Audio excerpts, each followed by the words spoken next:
Good morning. Welcome to the Department of Medicine Ground Rounds.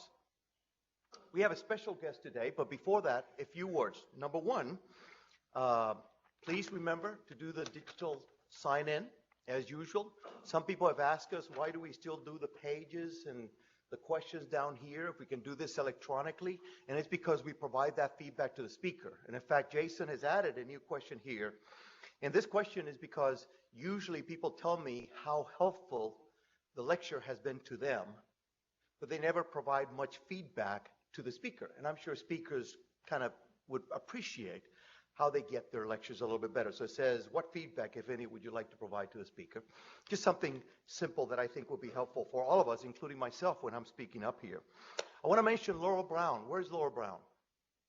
Laurel Brown is not here. She's probably working somewhere in Kentucky, reducing the rates of cardiac arrest and lack of survival in high-risk areas in Kentucky. For that work, she has become a finalist of the American College of Cardiology Young Investigator Award in the area of population health. So that's a first for us. Whenever you see Laurel, congratulate her. Yes, you can applaud. That's okay.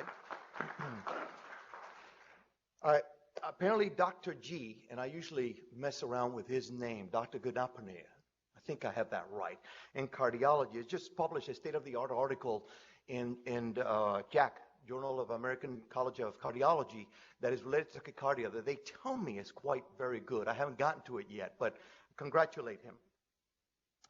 We usually spend just 1 minute or two discussing a little bit of history, the people who have made certain things happen in the past that impact the way we think about the world we live in today, particularly in medicine and healthcare. So in 1492, just a few days of the discovery of the Americas, on this day is the first time recorded a reference of tobacco in the journal of Christopher Columbus. Okay? And he said, I found a man alone, and of course this is a translation in English by John Boyd Thrasher. I found a man alone in a canoe who was going from the island of Santa Maria to Fernandina and was carrying a little bit of bread, water, and some dry leaves, which he must find very, very important because they seem to appreciate it. Little did Christopher Columbus understand how much we appreciate tobacco these days in this state. On this day was the death in 1564 of Andreas Vesalius, 1564. Why is that name important? We talked about the connection of the past and the present. He was a Flemish anatomist who insisted on everybody engaging in anatomic dissections of bodies and cadavers to understand human biology and human physiology in particular. Okay? And he sort of moved our way of thinking from the way Galen had taught us through his anatomical work. Now you need to recognize that Vesalius was the teacher of Gabriel Fallopius. Now you may say, I don't know who Gabriel Fallopius is. So I will tell you that he was the teacher of Hieronymus Fabricius. And you might say, well, I don't know who Hieronymus Fabricius was. And he was the mentor and teacher of William Harvey, who ultimately described the entire circulation system and was considered the father of modern medicine. Okay? So with that, I'm going to leave you with Sri Moshagundam from Endocrinology. He's sitting right here. He's going to introduce our special guest. Today we have a distinguished guest to give the grand rounds. I want to first thank the Endocrine Society for the grant that they gave us to bring Dr. Kushner from Chicago to here and spend a couple of days and 2.5 days with us here. Dr. Kushner is Professor of Medicine at Northwestern University Feinberg School of Medicine, Clinical Director of the Northwestern Comprehensive Obesity Center, and Director of the Center for Lifestyle Medicine in Chicago. After his residency in internal medicine at Northwestern University, he went on to complete a postgraduate fellowship in clinical nutrition, earned master's degree in clinical nutrition and nutritional biology from the University of Chicago. Dr. Kushner is past president of the Obesity Society, the American Society of Parenteral and Enteral Nutrition, the American Board of Physician Nutrition Specialists, and chair of the American Board of Obesity Medicine, and a board member of the Obesity Action Coalition. Dr. Kushner has authored over 190 articles, reviews, books, and book chapters covering medical nutrition, medical nutrition education and obesity, and is an internationally recognized expert in the care of overweight and obese patients. His books are widely used, and we have a whole bunch of people from the Lifestyle Center who are here who can kind of validate it because they use his book every day. He has been very active in several societies, and is a well-known educator. And we brought him here primarily to, give us an idea of how to build a comprehensive center for lifestyle medicine. More importantly, after today, he will also have the distinction of having withstood 2.5 days of the endocrine division in Louisville. So, and he can get back to the Cubs game on Saturday. So, welcome.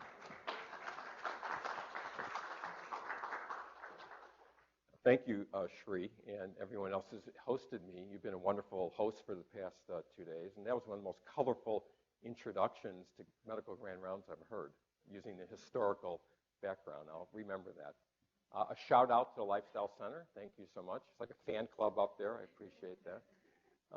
And thank you so much for inviting me to do grand rounds. I put a question up here in the title, why are we not doing more to help our patients be healthier? And I think that'll become apparent perhaps as I talk through this. The short answer is it's hard. And if it was easier, we would be doing it.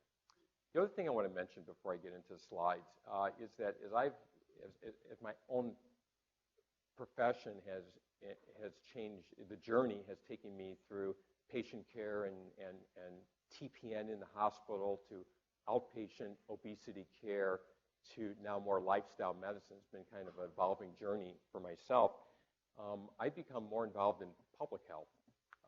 And the message I want to say now is that I think all of us, and we weren't trained as public health clinicians or providers, but if we're going to help our patients get healthier, we have got to put a public health hat on and do what we can in order to impact the communities in which we live and play in. And I think it's going to be very apparent when we talk about lifestyle medicine that we can no longer have this artificial distinction between clinical medicine and public health. They really have to merge together, or it's going to be really a futile exercise for us to help our patients get healthier. And again, I think I'll make that pretty clear. These are the agenda questions that I want to address, and I'll march through them and tell you where I'm at when I'm going through the presentation. First of all, what is lifestyle medicine? How common are healthy lifestyle behaviors practiced by Americans? What approaches can be taken to improve the health of Americans? And then lastly, how healthy are you? Ultimately, it's going to come down to, are you a role model? Do you take care of yourself and show your patients how to do that? So what is lifestyle medicine? It's a new discipline that has recently emerged as a systematized approach for the prevention and management of chronic disease. The practice requires skills and competency in addressing multiple health behaviors and improving self-management. This is kind of a tongue-in-cheek. It's kind of a combination between plasma and chicken soup. It's not one or the other. I am not talking about integrative medicine or complementary medicine, which clearly has a role to play when we integrate it with the health of our patients. But it's really a combination of two, and that's just what our center is. It's a Center for Lifestyle Medicine, which is a medically based program to emphasize the foundation of self-management within the medical complex. There are many articles that are out now. If you've never heard of lifestyle medicine, when I teach in medical school, they really have no idea what I'm talking about. Physician competencies for prescribing lifestyle medicine was published, 5 years ago now in JAMA. Most recently, the Planning a Lifestyle Medicine Fellowship Curricula has been published, and also Lifestyle Medicine Emerging New Discipline was authored by myself and Jeff Mechanic. We actually have a textbook coming out in December on a practical manual for lifestyle medicine. So I'm trying to play my role or my part in bringing this new field forward. And for those of you who are involved in medical education, the competencies that were talked about in this article, leadership, knowledge, assessment, management, use of office, and community support, that really can come right out of the ACGME. For those of you involved in graduate education, all of these competencies really cross over to a residency program. It's just geared specifically to lifestyle medicine. At Northwestern Feinberg School of Medicine, we have a lifestyle medicine thread that's embedded for medical students, in which the first 6 weeks of medical school, they actually learn about these topics.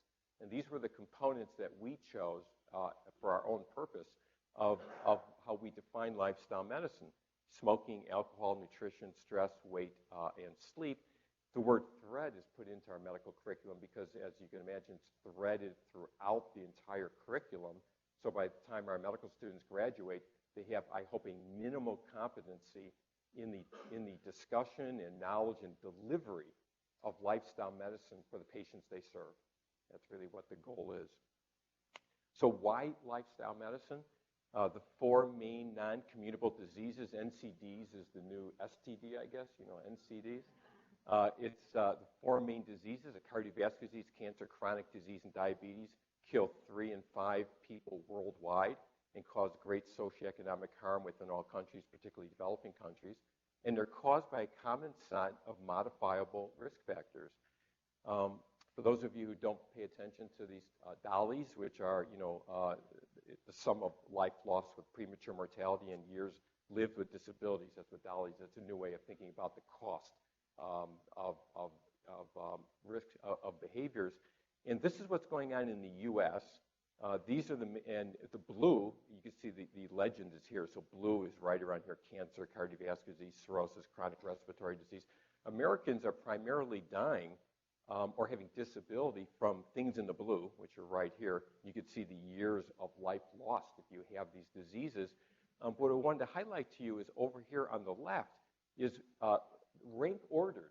What is contributing to the diseases that Americans die from? And it's really lifestyle medicine things or biometrics contributed by lifestyle.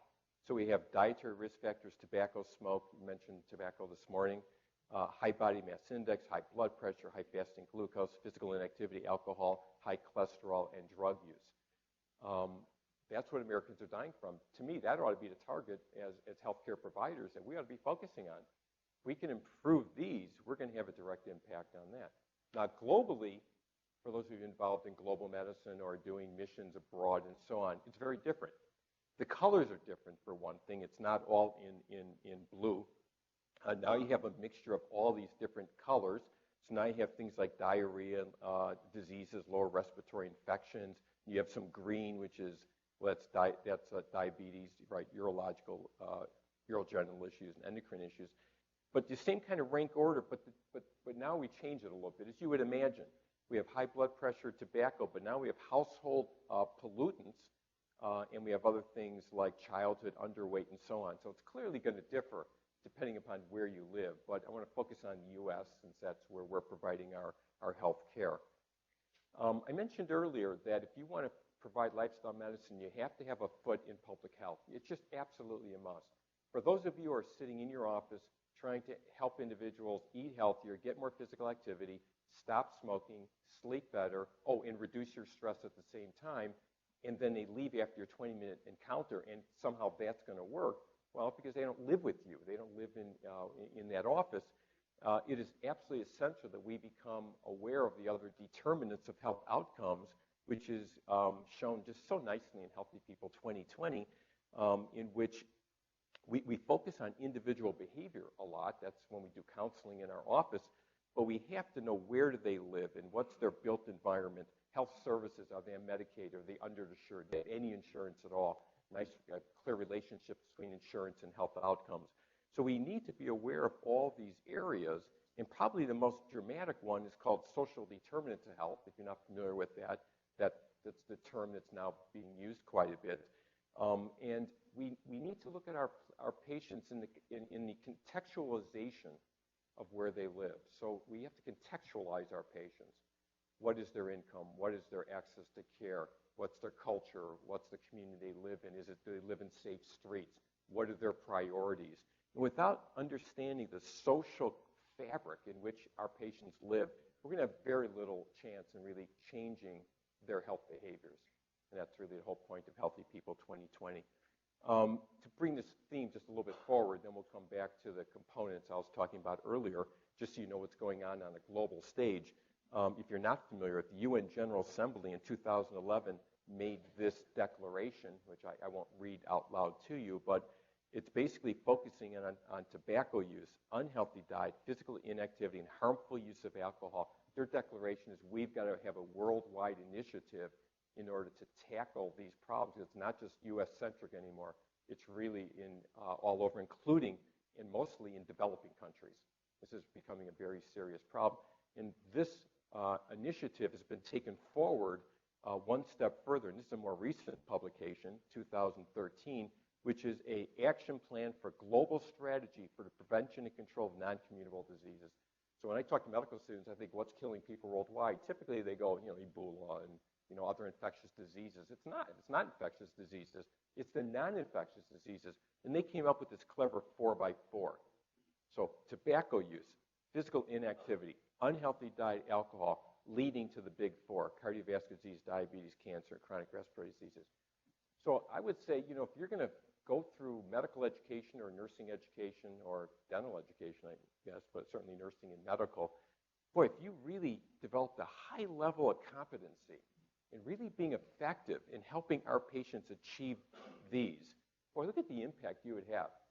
Not that there isn't a role for treatment of patients who are ill and invasive procedures and everything else that we do, but I would argue we're just really not spending enough time on the big four. And it would help and absolutely a tremendous impact, as you can see. So to summarize kind of this health outcome thing, just to put it all on one slide, we have policies and programs. I was telling you, it doesn't occur in a vacuum. We have health factors and then lead to health outcomes.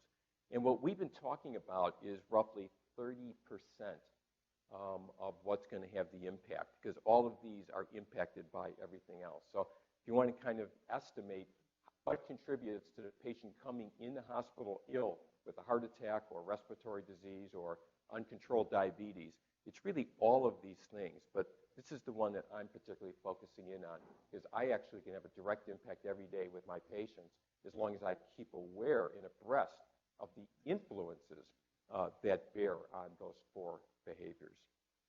So the competencies in lifestyle medicine, they don't really actually talk about the components. That's kind of left for each individual. They talk about what you need to learn about motivational interviewing and delivery of care and health systems and team approach, but they really leave to the individual practitioner or group, what components do you want to tackle? So I showed you that dial earlier on that we talked about as for our own lifestyle medicine thread, but these are the targets I would put on here, and I became a little liberal. I put down treatment plan adherence also. I put down mind-body techniques. There's clearly a role for yoga and massage and meditation, at least for stress reduction. Socialization is very important. How many of our patients become recluse and shut-ins and have effect on depression? Spirituality, I think it's the number one complementary approach Americans use is spirituality for strength and where they look for community spirit. And the other ones I've already talked about. So this came out in JAMA this year, and it's really caught my attention. There's so much caught up on, I can't even pronounce it right, metabolomics, and I don't even know what all the obics are. They don't come out of my mouth very easily. But this one really caught my attention, which is personomics.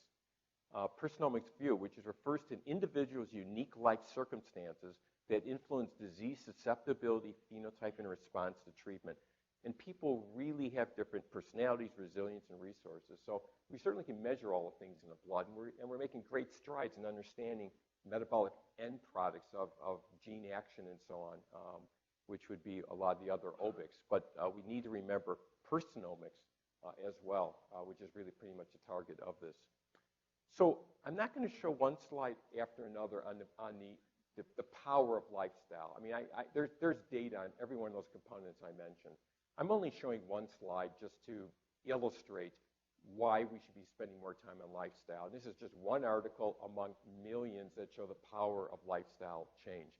And this is just one study. I chose it because it has to do with preventing incident diabetes, and it's among older adults. This is our patient population.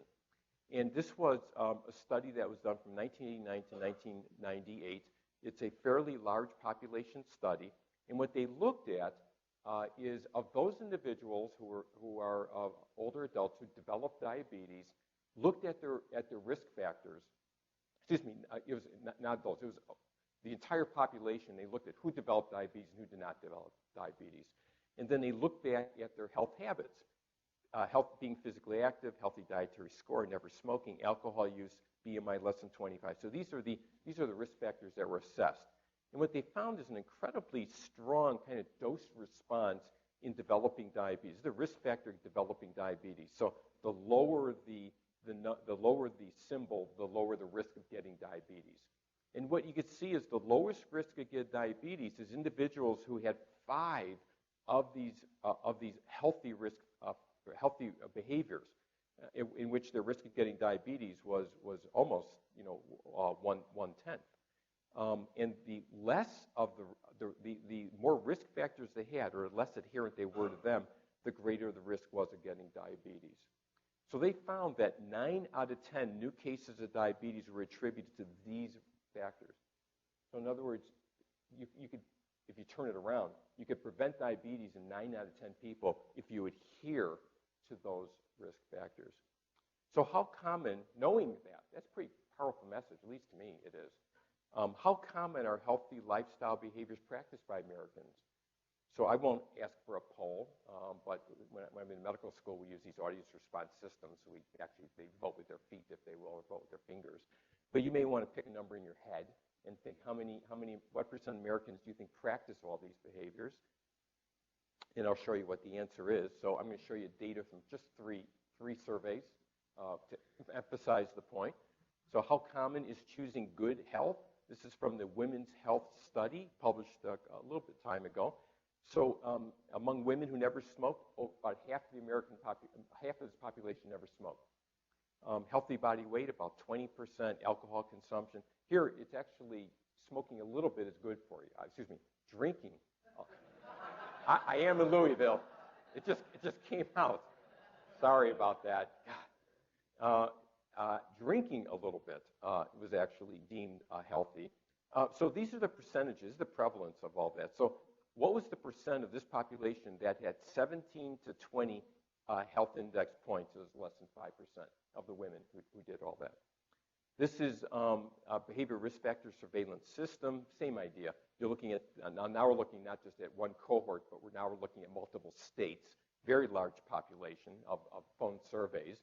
You're looking at what % of the population adheres to these healthy behaviors. You can see what it is. When it comes down to diet and physical activity, it really drops off, although non-smoking is much more higher. How many Americans in this survey adhere to these 4 health behaviors? 3%. And here's the last one, which is NHANES, which is the most accurate, because NHANES, you actually go in and you measure, and it's a face-to-face survey, and it's not just a phone survey. And this one is comparing NHANES 3, which was conducted between 1988 and 1992, compared to NHANES about a decade later. And interestingly, what you see is the non-obese was less, fruits and vegetable consumption significantly less, physical activity less, alcohol up, there you go.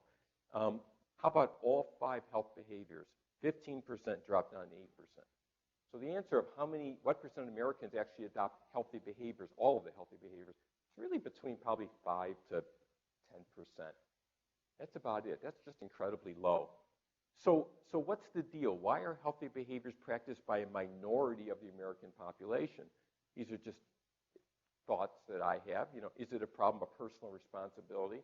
People just aren't responsible anymore. People do not understand the benefits of healthy living. All they need is to be educated, which means we could put up messages on social marketing on billboards and say, eat healthier, it's good for you. That would be kind of education. It's primarily an access and affordability problem, or it's a natural consequence of modern changes in Western society. You could probably argue free. When I'm in medical school, we actually have a discussion on each of these, and it's amazing how everyone has their own viewpoint, but it's really meant for you to kind of think a little bit about. And I think it's a little bit true for all, although I think some are more true than others. If I had a vote, I would say it's pretty much between 3 and 4, although certainly we have people who don't understand, but that's really not the majority. And there is a role for personal responsibility. There's always a role for personal responsibility. But let me unpack this just a little bit more to go forward. This is just to show the demonstration between family income. This is percent federal poverty level and percent with poor or fair health by self-perception. This is by self-perception. And you can see an incredibly strong gradient between poverty level in those that perceive themselves as poor health. And you know what? Doesn't make all that much difference, although I must say Black non-Hispanic leads the way all the time in each of these socioeconomic strata. So it's very important we talk about racial differences or ethnic differences. It is very important to normalize for socioeconomic status because then you see really people start to cluster, which means it is often where they live, where they play, access, and so on. And just to show you, to demonstrate visually, the whole idea of access and affordability. If your patient lived in this environment or this community and this was their grocery store and you were guiding them on getting physical activity and eating healthier, they have a fighting chance to do it as long as they understood why you're asking them and so on. But if this is where they lived, it would be a whole different story. It could be two people that look exactly the same to you in your office. And if you don't ask where they live, that's the difference between adherence and non-adherence, or other terms which I don't like, compliance and non-compliance. Extremely important. That's why public health hat is so important when we're talking about patients getting healthier. This comes out of the Dietary Guidelines of 2010. Just to emphasize this point one more time, that when we talk about, I say the big two, which is physical activity and healthy eating, as well as beverage intake, we do have individual factors, which is culture and knowledge and so on. But again, just to emphasize, we need to take into account the environment in which they live and then other type of factors, social, culture, and so on. So this is called the social ecological framework. That's one we use all the time in practice. So let me sum it up so far where we're at. Unquestionably, individuals must take personal responsibility for their health and the health of their families, but individuals do not act in a vacuum. The context in which people live, learn, work, and play influence both the choices available to them and their ability to choose paths leading to health. So all individuals live in communities, and the community health is dependent on the individuals. So it's hard to separate out the two. So let me move on. What approaches can be taken to improve the health of Americans? So this, I don't know how well this projects, but this came from a very interesting article from Mayo Clinic this year, which is really on this very topic, changing health behaviors. And I'll just highlight just some of them for you, because it may be a little hard for you to read. So these are the stakeholders, and I talk about stakeholders all the time, and Shri and I have talked just the past 2 days. You need to bring all the stakeholders together if you want to have an obesity program or a lifestyle medicine program. But this takes stakeholders to a whole different realm. It's not stakeholders of who's at University of Louisville. It's stakeholders like the mayor and the government and food service and physical activity industry and all that to really make a difference with healthy lifestyles. So this is professional organizations. They have a role in championing what we're trying to do and advocating. I'm on the board of directors for the Obesity Action Coalition, the OAC, which is the largest nonprofit organization that is advocating for access of care and reimbursement for those suffering from obesity.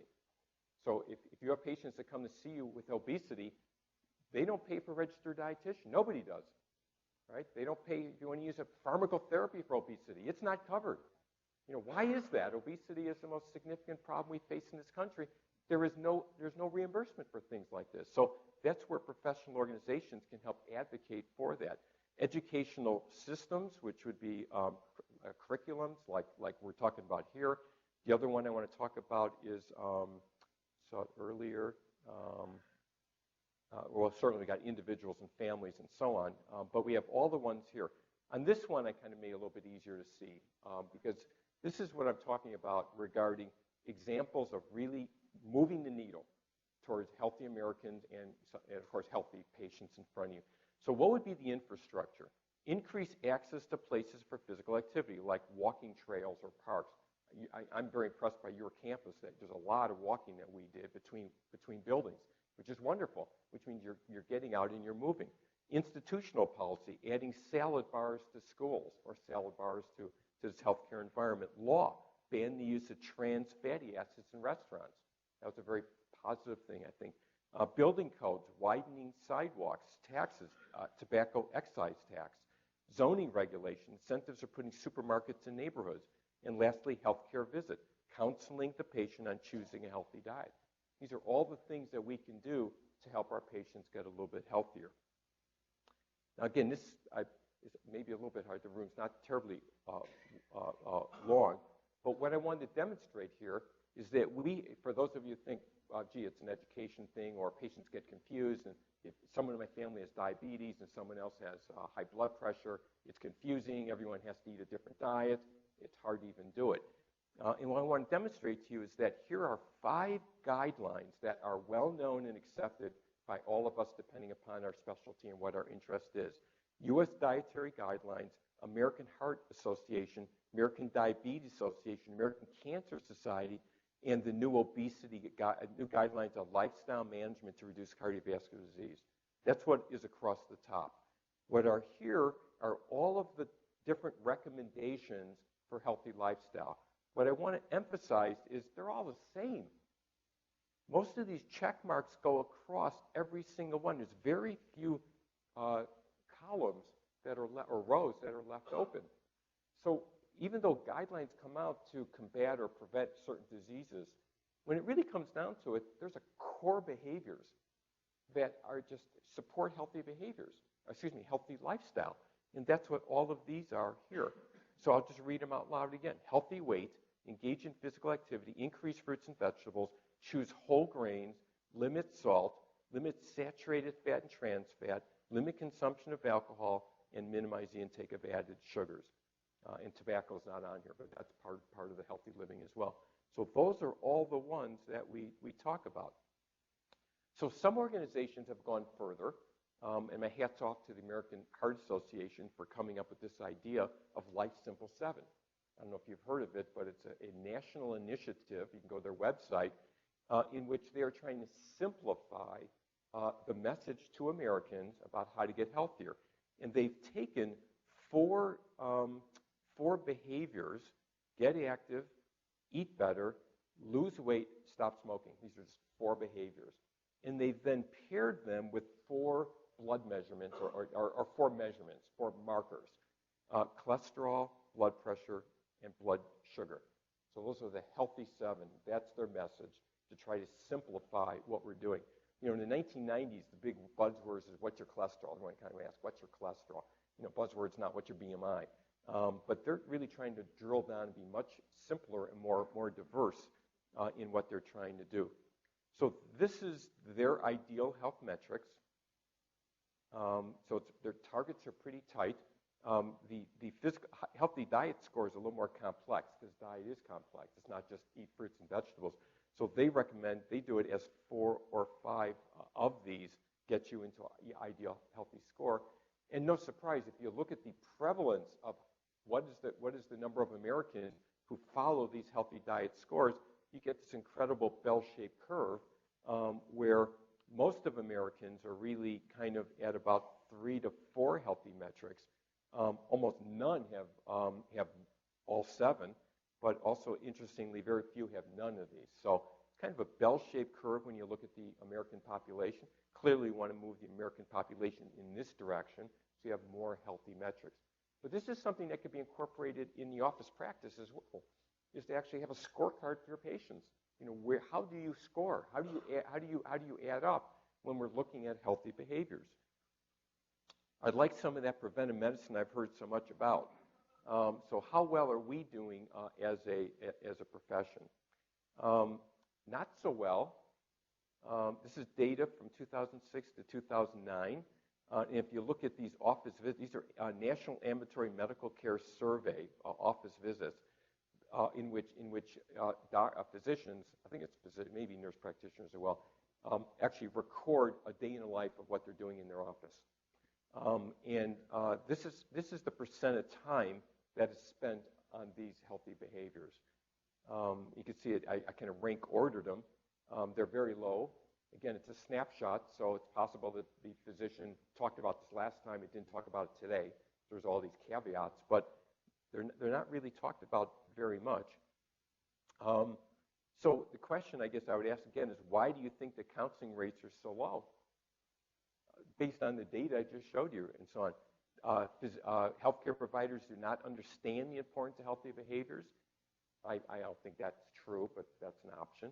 Lack of training in counseling, that's probably true.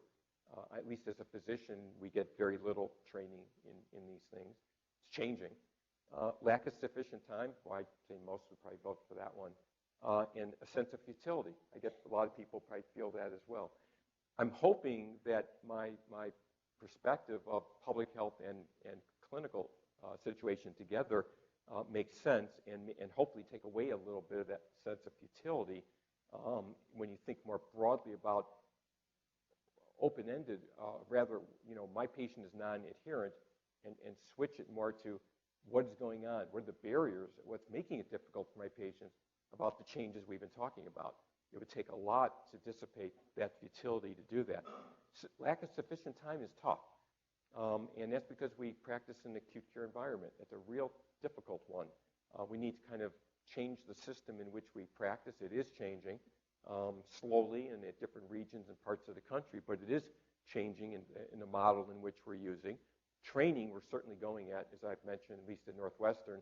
Literally, these are students that come into medical school. Within the first 2 months of medical school, this is what they're learning.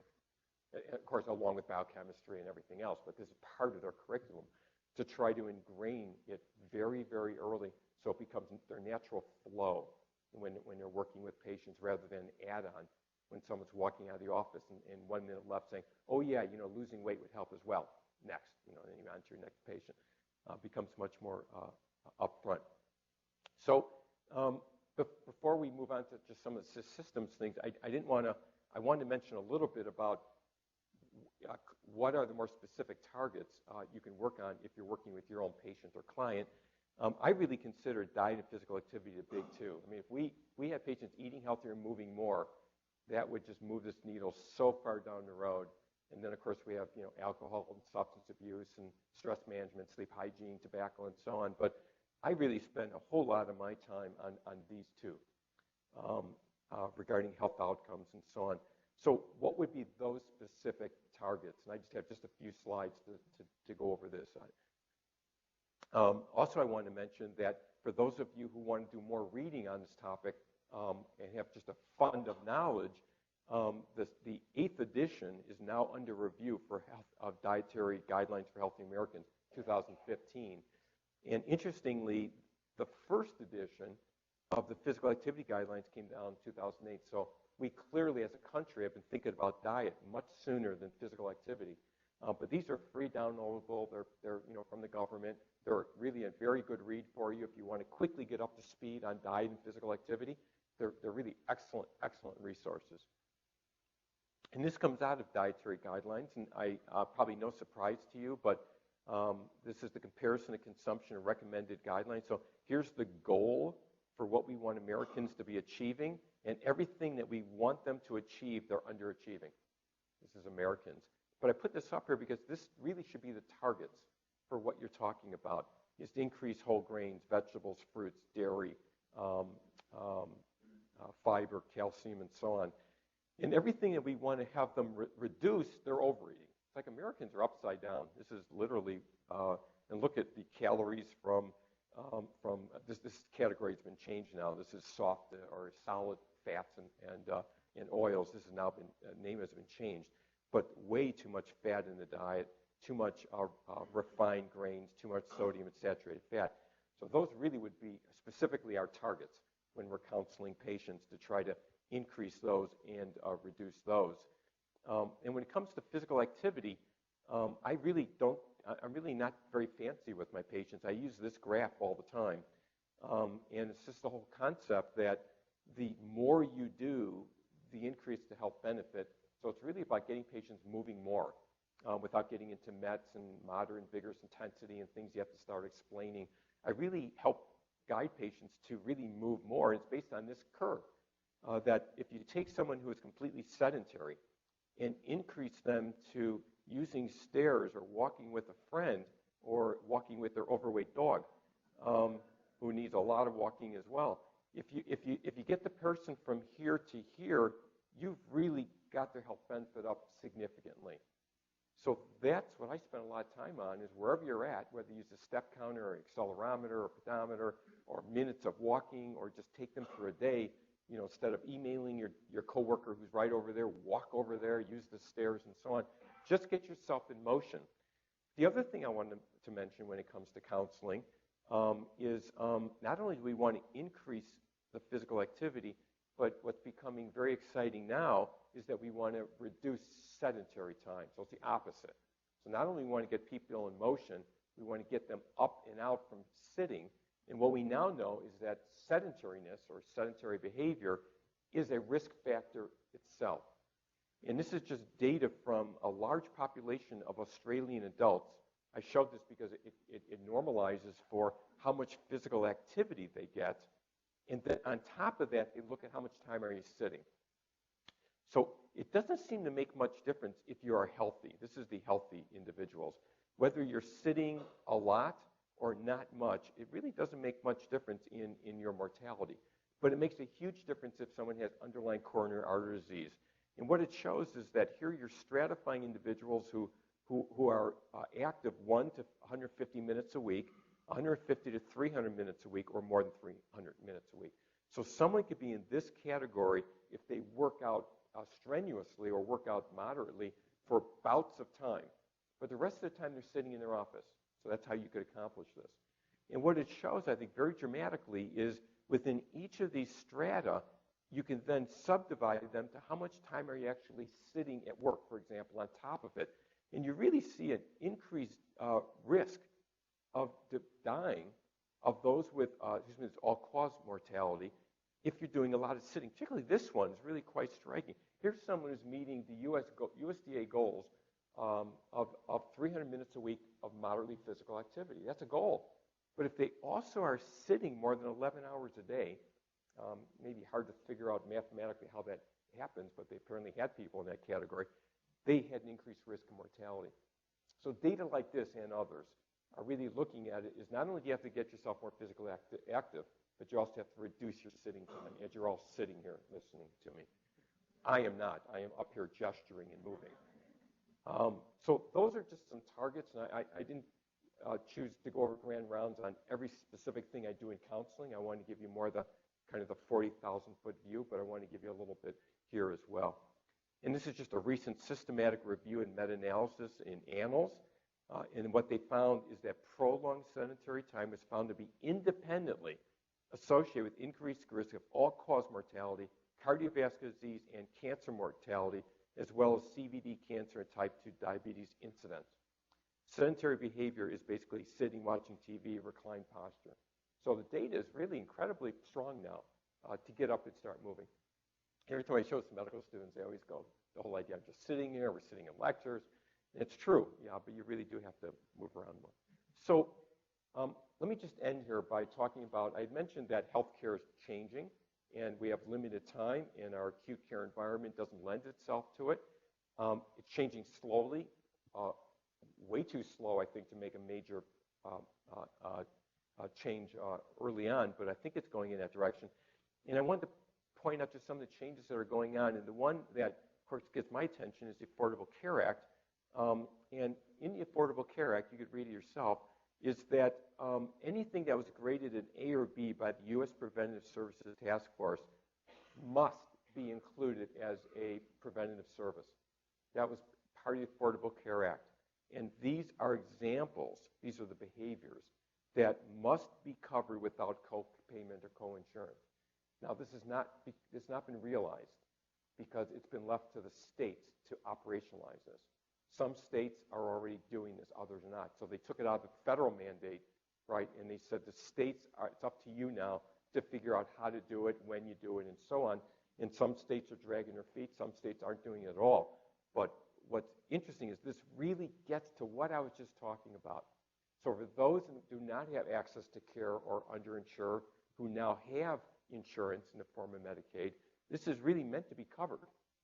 It's just hard for us as a healthcare provider group to have the manpower, women power to actually do this. But that gives me some hope that we're going in that direction. The other thing, and this came out of this Mayo Clinic Proceedings article, is that kind of is a blur to me a little bit, but it's this whole idea of a healthcare team. There's no way a healthcare provider can do it by him or herself. And we are really moving towards this healthcare team when it comes to healthy living. So we have the physician, but that obviously could be a advanced practice nurse or a mid-level provider, along with the dietitian, behavioral counselor, nurse, exercise physiologist, physical occupational therapy, all with the patient in the center. And I think that's where we need to move in a healthcare environment to actually help people get healthier. It's going to be very hard to do it in a 15-minute office visit when the chief concern is, you know, my ear hurts or I got this rash or I have a cough. It's hard to talk about healthy behaviors in that context. So with the Patient-Centered Medical Home, Affordable Care Act, healthcare teams, this is the direction of where healthcare is going.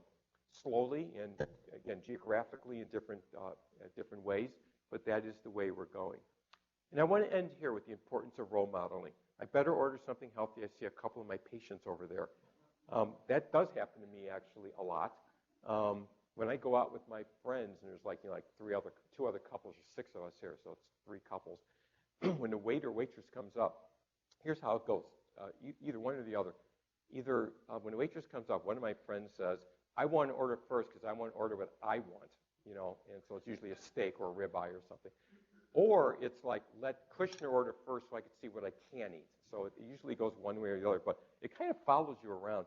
And this is just a quote from Hillel, which I put on here as well. If I'm not for myself, who will be for me? And when I am for myself, what am I? And if not, now when? So it's really all about, I guess it gets down to, I got to really take care of myself, and I have to be in charge of myself. I don't have any more slides on this, other than, at least at Northwestern, this is emphasized from day one, is that you are now entering a profession, you're all in a professional group. It's really incumbent upon you to take care of yourself and to be as healthy as you can be, not only for yourself and your family, but also as role models. So we have to walk the walk. We can't just talk the walk. We have to walk the walk when it comes to helping our patients. So here's my takeaways. Healthy lifestyle patterns are enormously important in preventing the occurrence of chronic disease. However, healthy lifestyle patterns are practiced by a minority of the population. Improvement in Americans' health will need involvement of multiple stakeholders. And this is where we are right here, but you really can have enormous influence by putting your public health on and your advocacy hat on in influencing the community in which you live in, if not the county and state, and if not the nation. Good health really does begin with yourself. So thank you very much.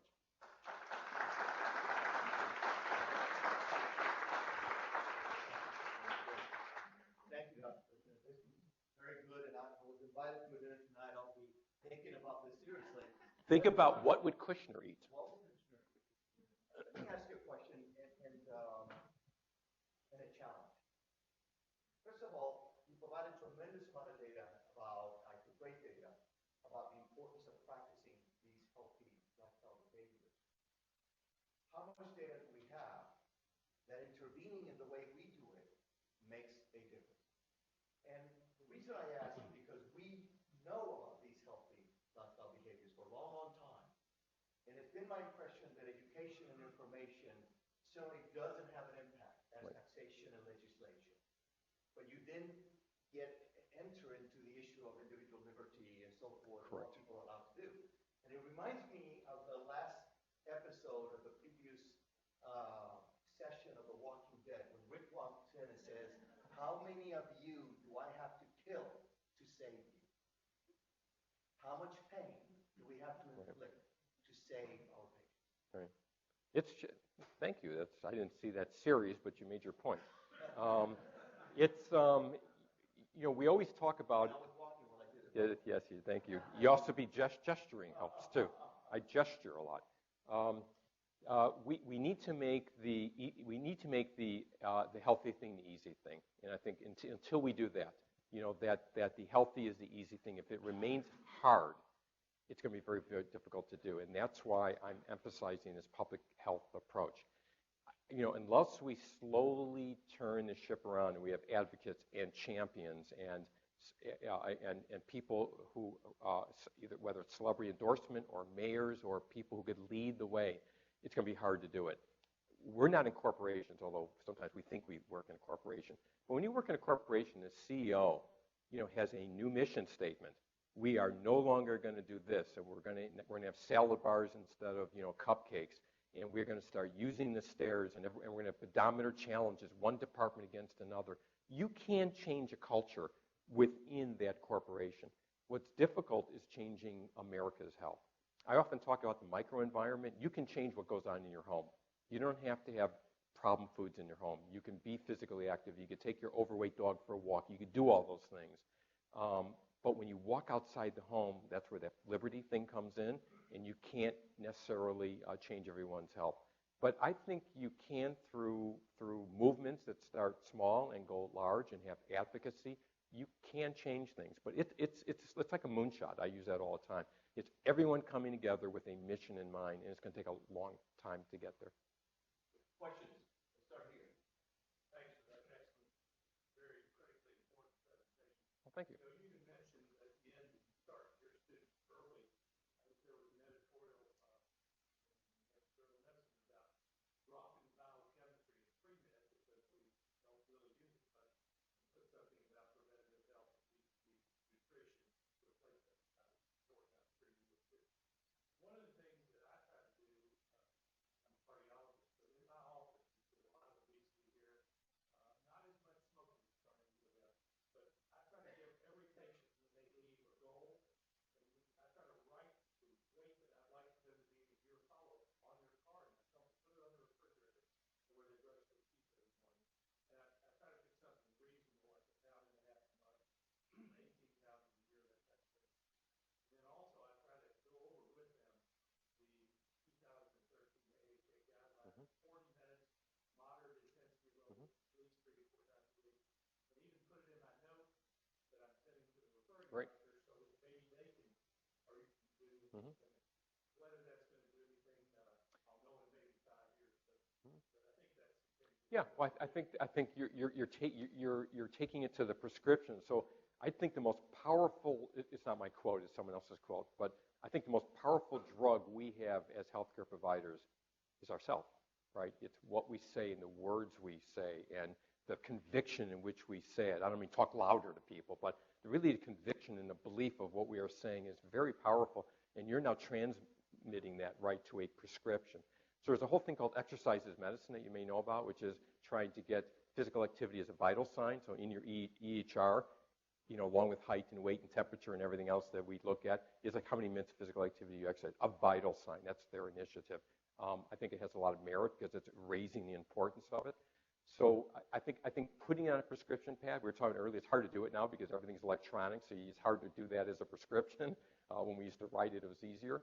But I think that's very meaningful, and the fact that the patient has that up there, and it's an affirmation and a goal coming from my physician, who I really respect, and he took enough of his precious time to talk about it, I think is very impactful. So kudos to you.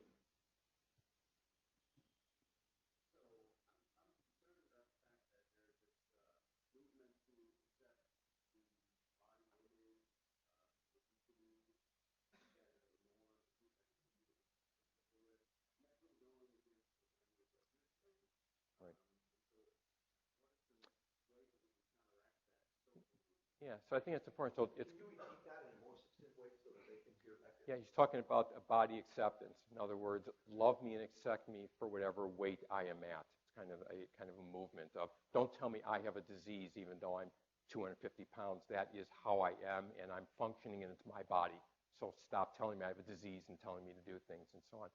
So my response to that is there's a lot there that I respect and appreciate, and that has to get to the bias and discrimination that we often have for people suffering from obesity, right?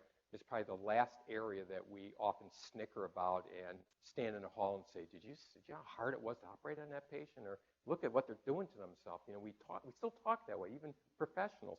Society, it's rampant. And that's called bias and discrimination of those. So I think there's a lot to take from that, is that, we don't have to chastise those and talk down to people who are overweight, like somehow they don't care and they don't take care of themselves. So that I respect. However, the other side of it I take issue with, and that is the data is pretty darn strong that in general, when someone has a BMI of 35, 38, or so on, they have a higher risk of a whole host of comorbidities. Maybe not today, but probably tomorrow, and they're going to be having healthcare problems. So I take issue with, there are a few that could be very healthy at high body weights, but there's very few of them. So I take the good of what they're saying and say we should be stamping out bias and discrimination and so on. But I take issue with the fact that it is healthy to have Americans gaining weight year after year.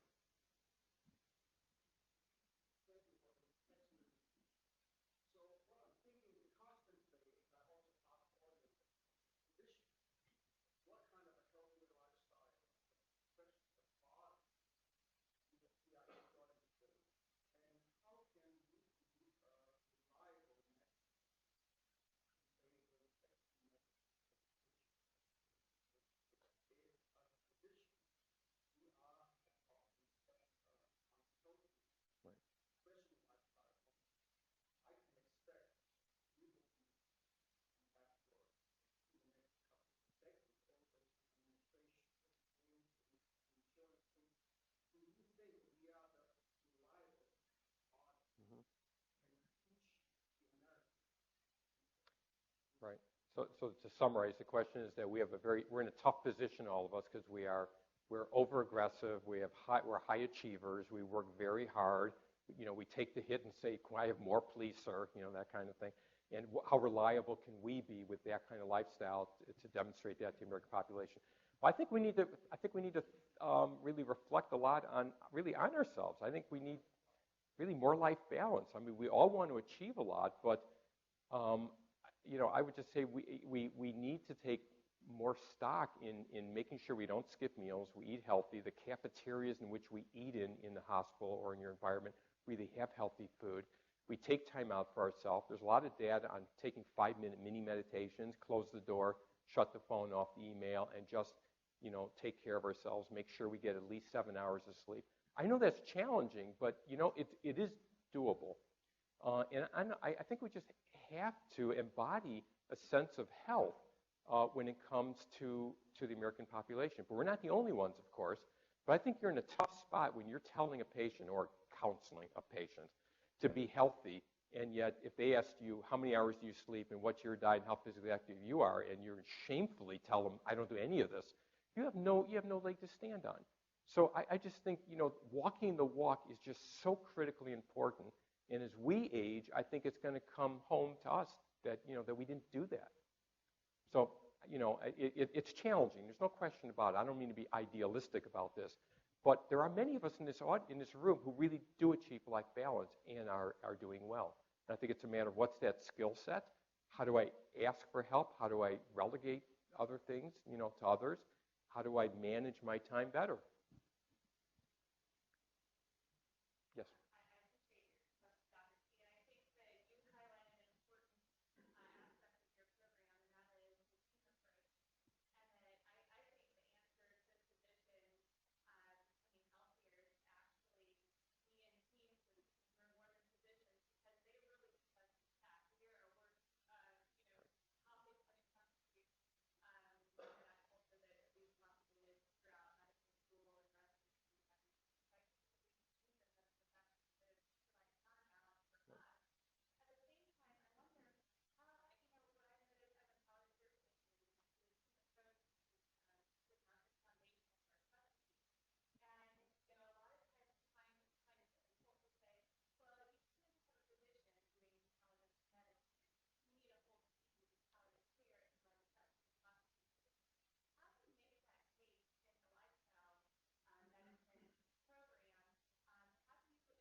Well, first of all, I like your answer to his question better than mine. So the answer was a team approach. It was much shorter and I think more eloquent. So thank you for giving the answer I should have said. How we demonstrate it here is by doing research, really. These are conceptual models. I mean, we need to do the research, and we can't just go out there and get the money and do it. I think we have to embed what we do with clinical outcomes. I mean, that's the answer. I think each profession has its role. It's very, very clear what target and component you're working on. Team approach is not new. It's well developed in your profession of palliative medicine, in diabetes care, cancer. It's well developed in other areas. This is a new concept. We can learn from the other teams on how to build teams and work together, but now we have to actually show the evidence that makes a difference to keep people healthier and out of the hospital. I mean, we have to build that database. So, good question. I was intrigued how within the first 2 or 3 slides, you made a point of separating what you were discussing with complementary and alternative medicine. And I do think that many people think about this concept as sort of a non-medical, non-scientific. There's good data that everything you discussed today is affecting epigenetics. It may not affect genetics, but affects epigenetics. And that could be transferred from generation to generation. So for those people who say, you know, if I'm fat, I'm going to die, that's my life. Well, it's your kid's life and it's your generation's life. What is going on in that area? Yeah, so epigenetics. And how do we use it to help them? Yeah, so that's a very extremely exciting area, epigenetics. I'm most aware of it through pregnancy because I've been involved in obesity as my particular specialty. I follow the literature most strongly for women who go into pregnancy who are overweight or gain excessive amount of body weight or uncontrolled diabetes, where you see epigenetic changes within the newborn to have increased diabetes, obesity, metabolic syndrome, and so on. So we know from that, from animal model and humans now, that intrauterine environment is extremely important. Cigarette smoking during that time also has an extreme effect on genetic transmission. So we're using that information to intervene earlier, called primordial prevention, right before the child is even born, so that they have the best chance of health. So we're intervening in that patient population now. It's very difficult, but we're doing so. I'm not following other areas as much as that, but that's one example where we're trying to make a difference during pregnancy. Well, this was terrific, and we have a tradition here to send people home. Wow, is that like a baseball bat? Oh my goodness! Because what we want you to do is when you sit at dinner, and you have somebody who has a steak and whatever, you can sit there. My and friend, say, I could do that. What are you ordering today? Okay.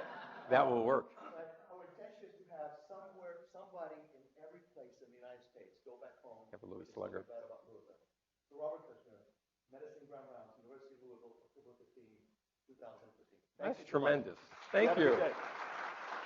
That is wonderful. We'll send it to you because they won't let you on the plane.